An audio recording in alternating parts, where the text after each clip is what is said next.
నిజామాబాద్ జిల్లా నందిపేట్ మండలంలో నిన్న అర్ధరాత్రి రామ్నగర్ కి చెందిన కోయల్కర్ లావణ్య వైఫ్ ఆఫ్ శ్యామ్లాల్ వాళ్ళకి చెందిన ఇంటిని వారు గత 3 రోజుల క్రితం వాళ్ళ బంధువుల ఇంటికి ఆదిలాబాద్ కి వెళ్ళగా ఎవరో గుర్తు తెలియని వ్యక్తులు వాళ్ళ ఇంటిలోకి ప్రవేశించి వారి ఇంట్లోని వస్తువులన్నింటినీ తగలబెట్టారని ఇంటి ఓనర్ కోయల్కర్ లావణ్య పేర్కొన్నారు. అనంతరం నందిపేట్ పోలీస్ స్టేషన్ కు వెళ్లి ఫిర్యాదు చేశామని తెలిపారు.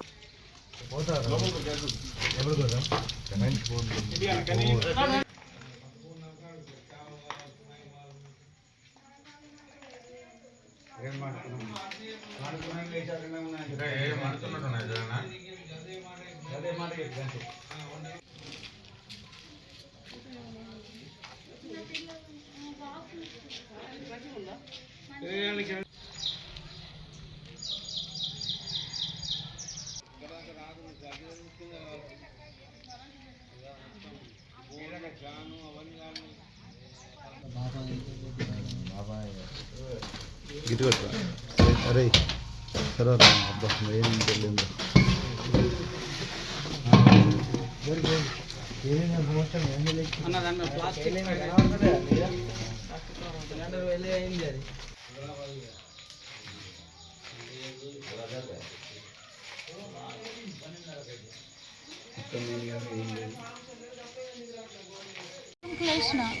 వాష్రూమ్ ప్లేస్ సరికలంటే పొగలు వెళ్తున్నాయి ఏంటి అని చెప్పేసి ఇట్లా డోర్ తీసరికెళ్ళంటే అంతా పొగనే ఉంది, ఇల్లంతా పొగనే ఉంది.